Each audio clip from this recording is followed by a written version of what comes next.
Assalamualaikum warahmatullahi wabarakatuh. Selamat siang. Kebetulan siang ini kita berada di Luwut tadi, Mas Ajis. Dan saya harus memaksa Mas Ajis harus mau karena waktunya Mas Ajis ini luar biasa. Pagi kadang di balai desa enggak taunya ngantar mayat, ngantar orang sakit. Selamat siang Mas Ajis. Selamat siang.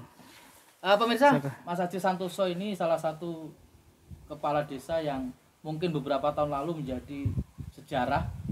Kepala desa yang luar biasa. Waktu itu menjadi nomor 1 apa itu dulu? Waktu menjadi dengan pejabat itu. Yang terbaik atau apa waktu itu? Pernah juga mendapatkan penilaian terbaik juga untuk monitoring untuk penggunaan dana desa juga pernah. Oke, kita berada di rumah tidak layak huni.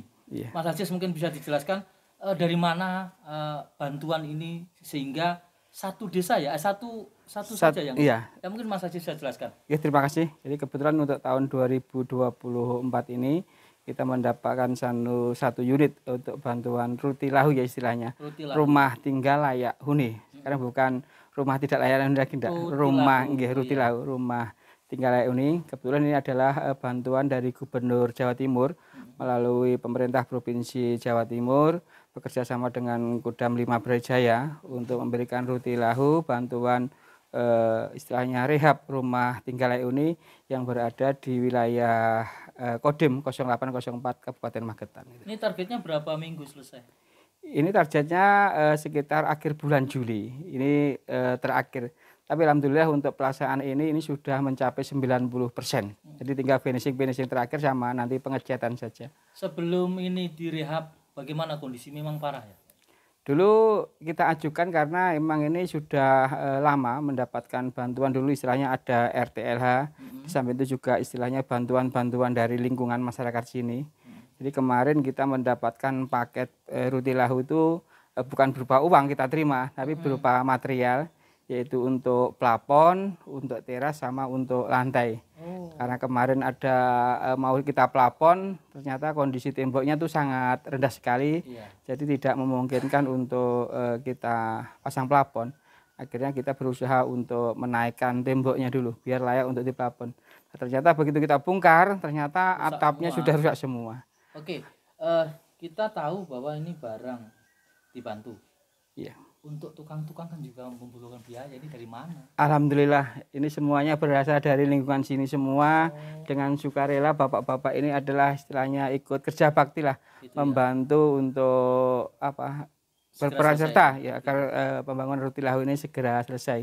Jadi beliau-beliau ini tanpa diupah, tapi alhamdulillah tiap hari meluangkan waktunya ya istilahnya membantu biar Rutilahu ini segera selesaikan. Mudah-mudahan kebaikan Bapak-bapak semua mendapatkan balasan dari Allah Subhanahu wa taala. Dan saya yakin dengan bantuan barang itu pasti adalah pembengkakan biaya. Ini tugas pemerintah desa lagi ya ini yang bekerja. Kalau pembengkakan biaya enggak. Jadi kebetulan kemarin waktu kita bongkar itu mulai atapnya ternyata sudah hendak layak digunakan. Jadi alhamdulillah kita mendapatkan bantuan dari mulai kuda-kuda, kayu reng, kayu usuknya. Alhamdulillah untuk genteng itu masih layak digunakan.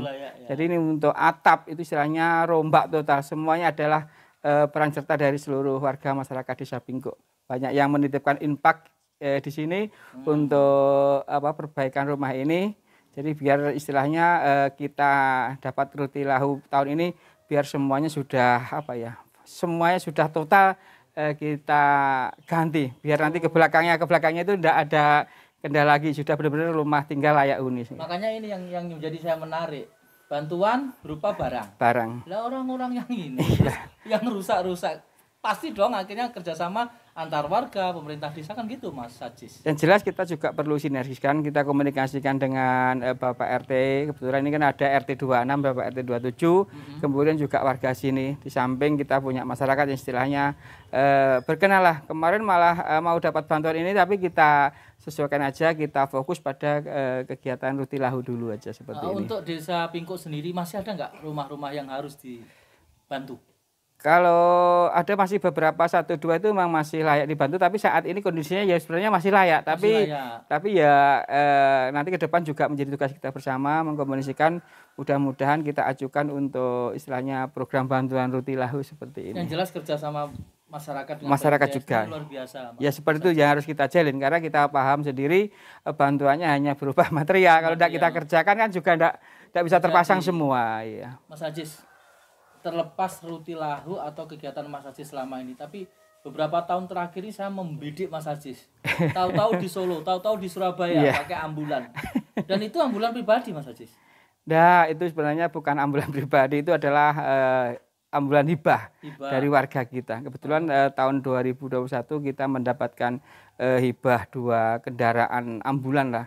Satu jenis roda 4 Grand Max, satunya adalah AVV. Semuanya sudah dimodifikasi, sudah kita modifikasi untuk layak untuk ambulan pasien dan juga untuk ambulan jenazah juga.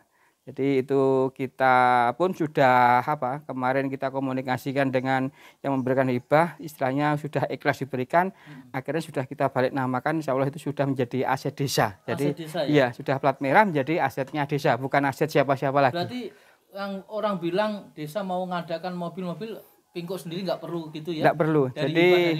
Jadi mungkin ada desa yang masih pengen pengadaan, tapi kita tanpa dulu sebenarnya sudah ada program untuk pengadaan, tapi alhamdulillah kita belum sempat menganggarkan di APBDes. Alhamdulillah kita mendapatkan hibah, apalagi langsung 2 kendaraan. Itu sama di tahun 2021. Apa yang mendorong hati Mas Ajis berbuat seperti itu? Nggak ada bayaran, ngantar orang sakit, kadang uang keluar. Ya semuanya kan bermula makna dari kemarin kasus pandemi COVID itu kan juga istilahnya memberikan kesadaran kepada seluruh manusia lah. Jadi berawal dari situ kita kemarin melihat bagaimana kasus COVID itu melanda seluruh dunia ya. Terutama juga yang ada di wilayah Pingko ataupun mungkin juga di wilayah Magetan. Jadi kita bergerak untuk membentuk tim lah karena kita juga perlu merawat pasien-pasien yang ternyata pasien COVID itu tidak bisa dirawat di rumah sakit tapi harus isolasi mandiri di rumah. Dari situ ada beberapa kasus sampai meninggal. Sampai kita pun membentuk tim pemulasaran dan pemakaman jenazah. Kita dulu istilahnya ada 15 personil jadi hampir 2 tim.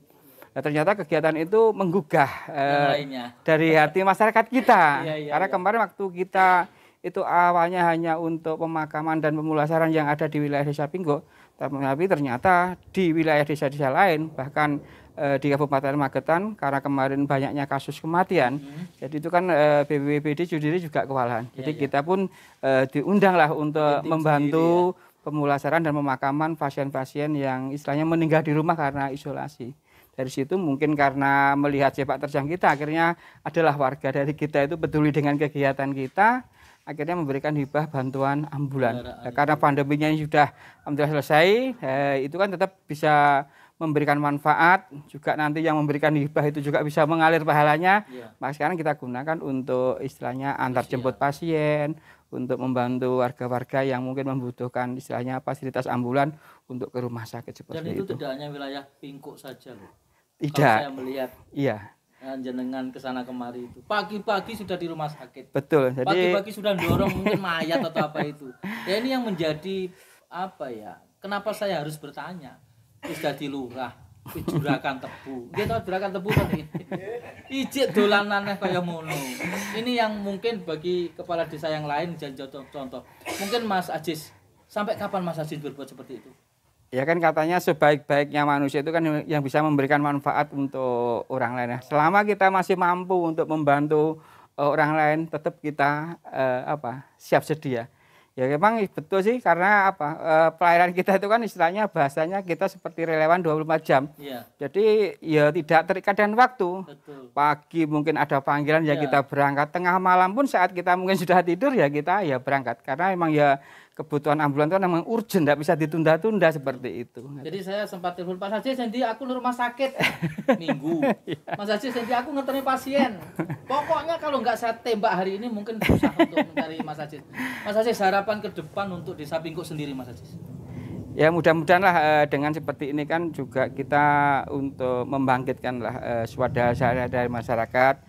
Jadi masih banyak tugas-tugas yang perlu kita komunikasikan bersama, perlu sinergitas antara pemerintahan, mungkin dengan lembaga desa juga seluruh masyarakat untuk pembangunan Desa Pingko. Pembangunan tidak hanya fisik saja, mungkin juga pembangunan masalah mental sosialnya, juga ekonominya, juga penting untuk sisi kemanusiaan lah. Utamanya kita membantu masyarakat di Desa Pinggo ini yang istilahnya apa ya, mungkin masih membutuhkan fasilitas kesehatan. Karena yang jelas kita pun dengan adanya ambulan itu bukan hanya mengantarkan dok. Iya. Jadi kita perlu pendampingan juga. Betul. Yang kedua kadang kita membantu untuk memudahkan. Karena biasanya kalau ada jadwal pasien kontrol itu sudah kita daftarkan. Sudah Jadi kita membantu memberikan kemudahan ke masyarakat untuk istilahnya mendapatkan pengobatan di rumah sakit. Dan Jadi itu tidak hanya di Magetan, di Solo, di mana iya, jelas karena yang bisa menangani pasien itu. ya, karena kan memang pasien itu rujukannya sendiri-sendiri. Iya, Kadang selama bisa ditangani di rumah sakit Magetan, ya kita ke Magetan. Mungkin perlu istilahnya rujukan